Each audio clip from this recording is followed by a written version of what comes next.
Well, thank you, team. We are ready to go, so take it away. All right. Good morning, everyone. How's everyone doing?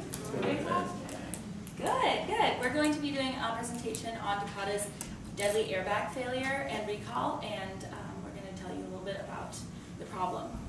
I'm Kenzie West. I'm Michael. I'm Wayne Trico. I'm Josh.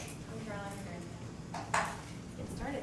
So just to give you an agenda of what we're going to be showing you today, we're going to give you an overview of the global airbag issue, and then we're going to discuss the media coverage on it and provide a couple of headlines for you. We're going to be going over 4 root causes that we think led to the problems and the company's steps to resolve the issue. And then we're going to be discussing, has Takata properly handled this situation, and we'll open the floor to questions.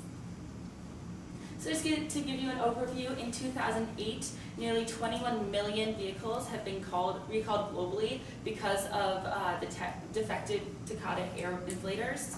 And when the airbag was deployed, essentially, the explosives inside the airbag burned too quickly, so the outside metal exterior caught on fire. So when the crash happened, it would project, the airbag projected metal shrapnel, which would hurt the victim. So even in when the car would gently bump another car and the accident wasn't at all fatal, because of the reaction, the airbag would end up killing the victim. There were 2 victims which wouldn't have died had the explosion not happened, but they did end up bleeding to death because of the shrapnel. There have been 10 cases of explosions just in the past year, and 5 deaths directly caused by this and reported because of the Takata airbags. And after testing 100 to 150 Takata airbags, Honda stated that they found the quality of those inflators to be all over the maps in terms of key quality metrics, so there's no consistency, and this resulted to a drop in the company's stock prices, which we will go into more detail later on. So just to give you an idea of what happened, a bit of a visual, this is the diagram of an airbag, and as you can see there's a crash sensor, and then the gas will fill the airbag and cause it to inflate. However, what happened was the metal exterior outside of this, because the gas is heated up too quickly, caught on fire, and it would project shrapnel.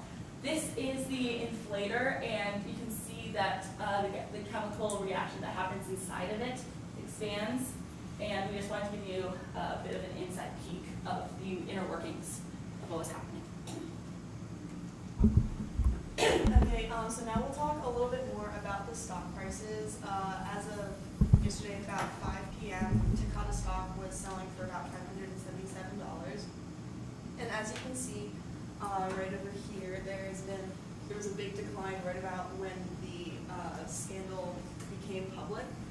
And then they started to regain a little bit of their stock prices back, and it's since fallen, which is due in part to the volatility of the automobile industry.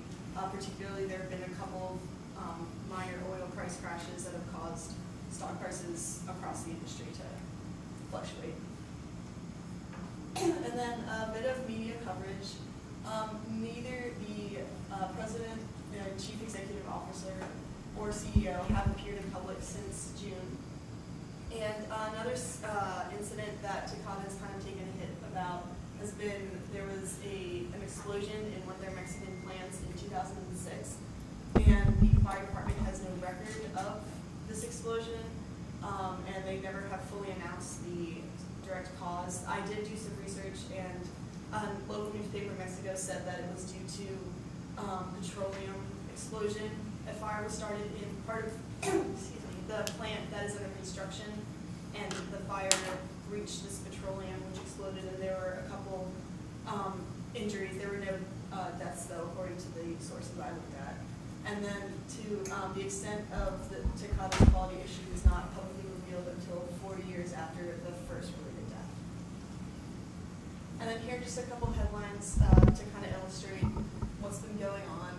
A cheaper airbag in Takata's road to a deadly crisis, and that was from the New York Times. And CNN said defective Takata airbag blamed for 11th pandemic. And then finally, Fortune stated the Takata airbag recall is now a full-blown crisis.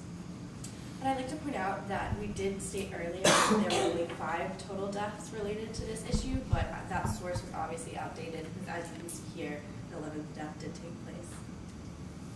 So then we're just kind of identifying a few of the fluctuations in prices after the event. A few of the key distributors, we have Mazda, Infiniti, BMW were a few of the main ones. As you can see, specific units took bigger decreases, especially in that Mazda unit that went over by 3.5. So this event did affect the prices of the cars.